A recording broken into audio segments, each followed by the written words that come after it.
in a quaint village nestled at the foot of a towering mountain range. There lived a boy named Min. He was a dreamer, often lost in the world of imagination. But there was one thing that held him back: his chronic laziness. Min harbored a grand dream of becoming a master sculptor, crafting works of art that would stand the test of time. Yet, his ambition was forever overshadowed by his tendency to procrastinate and his fear of failure. The villagers, seeing his potential, often encouraged him. "Min, you have a gift," they would say. "You could be great if you only tried." But Min would shrug, offering the same excuse every time: "There's always tomorrow." One breezy autumn afternoon, as Min wandered aimlessly through the nearby forest, he stumbled upon a peculiar sight. An old man, with a long silver beard and eyes that twinkled with wisdom, was seated beside a massive, rough-hewn boulder. In his hands were a small hammer and a chisel, tools that seemed almost laughable against the enormity of the rock. Intrigued, Min approached. "Good day, sir," Min greeted. "What are you doing with that rock?" The old man looked up, his weathered face breaking into a kind smile. "I am sculpting," he replied simply. Min raised an eyebrow, his tone skeptical. "With that tiny hammer? This boulder is enormous. It'll take you a lifetime to make even a dent." The old man chuckled, undeterred by Min's doubt. "Perhaps," he said, "but time is not my enemy. Each stroke of the hammer brings me closer to my goal." Min laughed outright. "That sounds like a waste of effort. Why not use bigger tools or pick a smaller rock?"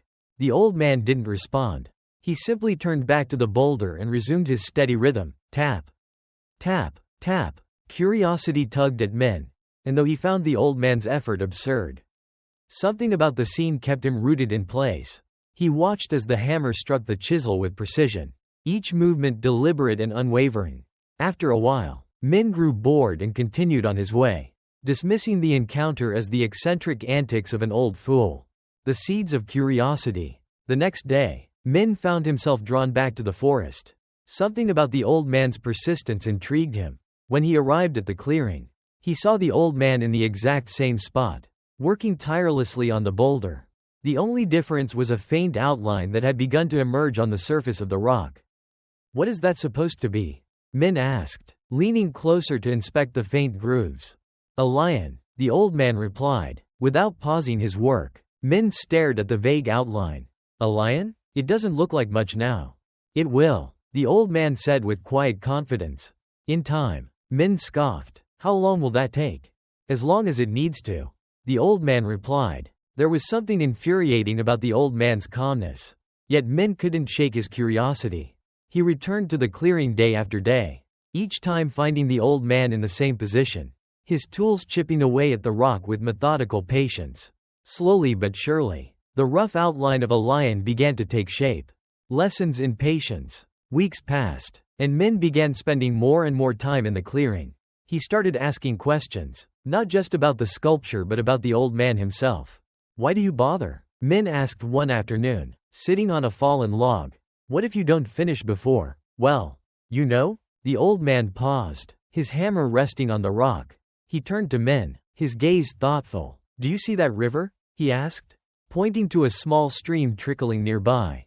Min nodded. "That stream carves through stone, not with force but with persistence. It flows, day after day, until the rock yields to its will. Life is much the same. It's not about how quickly you achieve your goals, but about the steady effort you put in each day." Min fell silent, the old man's words lingering in his mind. A spark ignited. As winter approached, the sculpture of the lion began to reveal its form. The once featureless boulder was now a majestic creature in the making, its mane rippling with detail, its fierce eyes seemingly alive. Min was astonished. He had doubted the old man's abilities, but the transformation was undeniable. "Will you teach me?" Min blurted out one day. The old man looked at him, his expression unreadable. "Teach you what?" "To carve, to create something like this." The old man smiled. "I cannot teach you patience, Min. That is something you must learn on your own. But if you are willing to try, I can show you the first steps." The first steps. Under the old man's guidance, Min began practicing. He started with smaller stones, learning how to hold the tools, how to strike the chisel at the right angle. At first, his efforts were clumsy, and his hands ached from the unfamiliar work. He grew frustrated when his early attempts cracked or crumbled. "Why is this so hard?" Min exclaimed after one particularly disastrous attempt. The old man laughed. "Every master was once a beginner. Keep going." And so Min did. Each day, he chipped away at his doubts and frustrations, just as he chipped away at the stone in front of him. Slowly, he began to see progress. His lines grew cleaner, his edges sharper. For the first time in his life, Min felt the thrill of creating something with his own hands. The journey of growth. Months passed, and winter descended on the village. The forest, once vibrant with the colors of autumn, now lay under a blanket of snow. Min, however, didn't let the cold deter him. Wrapped in a heavy coat and scarf, he continued visiting the clearing, where the old man worked on the lion sculpture. By now, Min had progressed to crafting his own small pieces, simple shapes and figures, but each one better than the last. The old man watched his efforts with quiet approval. "You're improving," he remarked one day, inspecting Min's latest work, a small bird carved from a smooth stone. Min's cheeks flushed with pride. "Do you think I'll ever be as good as you?" The old man chuckled. "That depends. Are you willing to keep learning, even when it gets difficult?" Min nodded earnestly. For the first time in his life, he felt a sense of purpose. The village takes notice. Back in the village, people began to notice the change in Min. He was no longer the boy who spent his days idling away. Instead, he carried a bag of tools and pieces of stone, his hands perpetually dusted with powder from his work. His neighbors watched with a mix of surprise and admiration as he transformed his backyard into a makeshift workshop.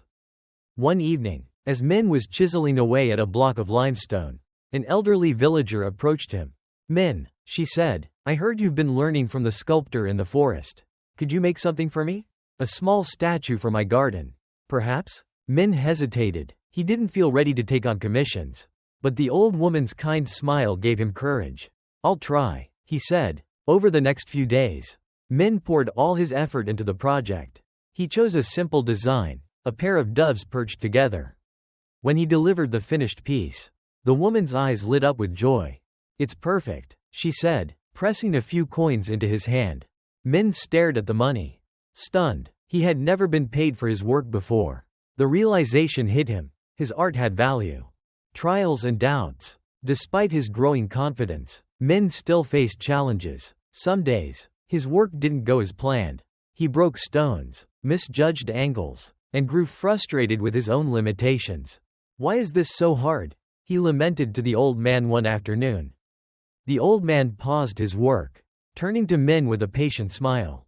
"Every masterpiece hides 1,000 mistakes," he said. "The key is not to avoid them, but to learn from them."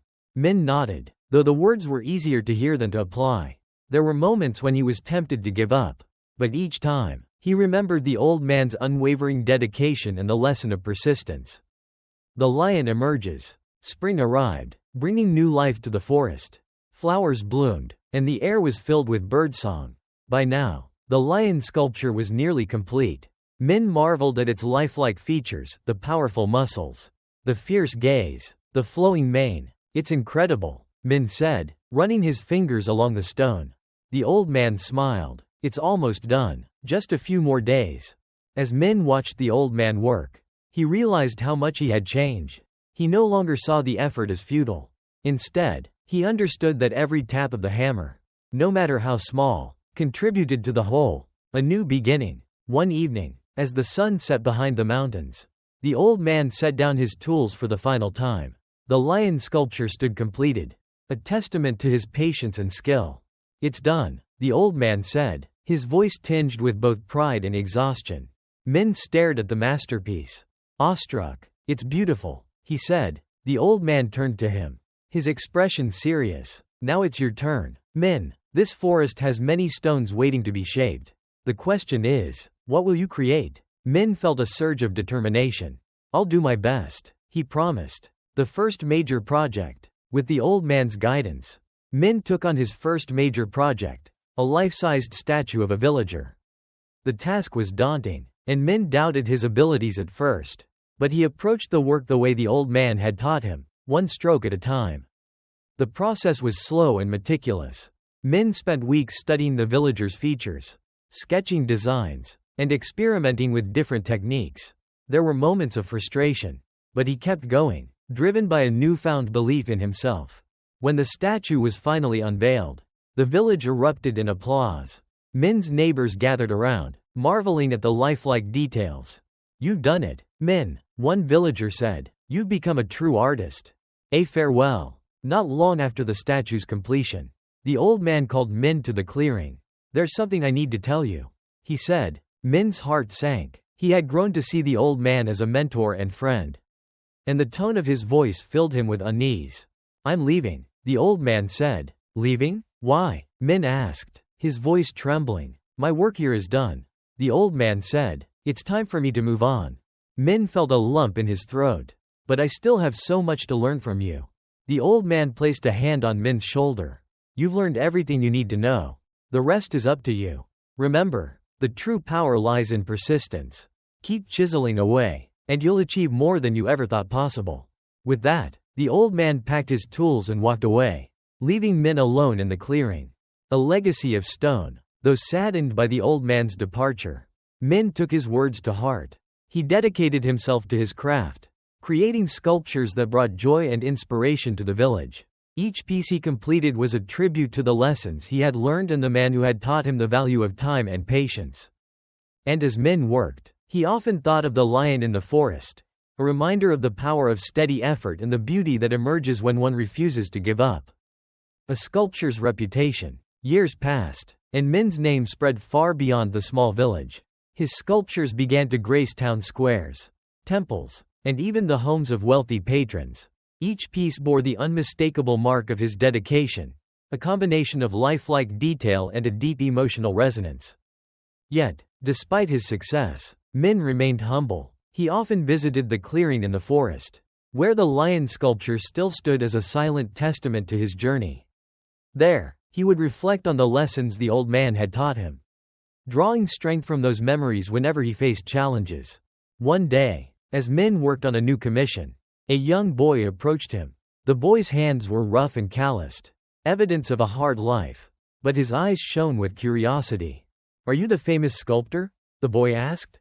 Min smiled. "I suppose so. What brings you here?" "I want to learn," the boy said, his voice filled with determination. "Will you teach me?" Min saw a reflection of his younger self in the boy and nodded. "If you're willing to work hard and be patient, I'll teach you everything I know." Passing the torch. Teaching the boy reignited Min's passion for his craft. He showed him how to hold the tools, how to see the shape hidden within the stone, and most importantly, how to embrace the slow, steady process of creation. At first, the boy struggled, just as Min had. He grew frustrated when his early attempts fell short of his expectations. But Min encouraged him to persist.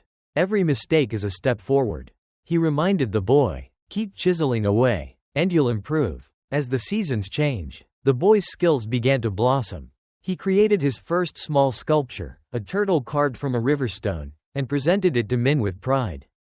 "You've done well," Min said, smiling. "But remember, this is just the beginning. The journey never ends." A visit from the past. One summer afternoon, as Min and his apprentice worked side by side, a familiar figure appeared at the edge of the clearing. It was the old man, now frailer but with the same twinkle in his eyes.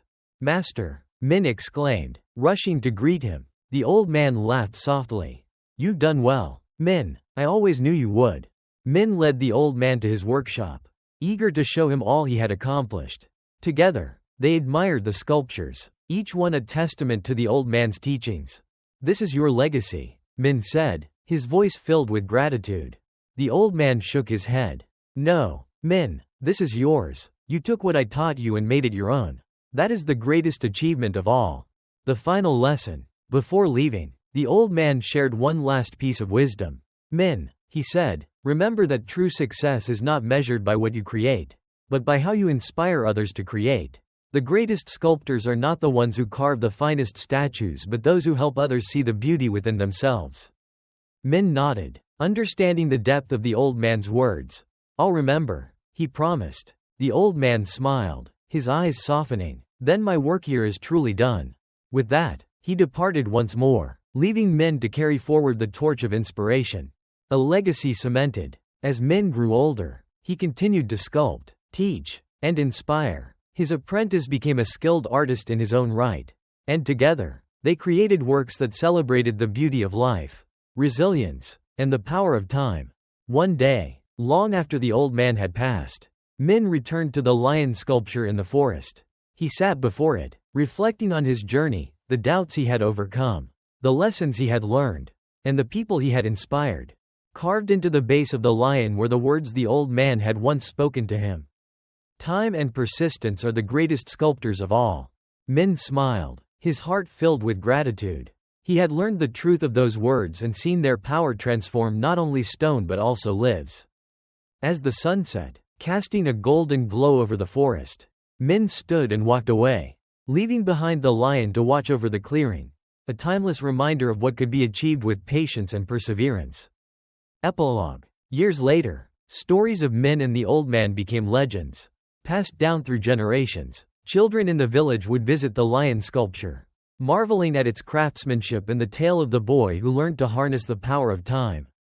And somewhere, in the hearts of those who heard the story, a spark would ignite, a reminder that greatness is not born in an instant but shaped, little by little, with every effort made.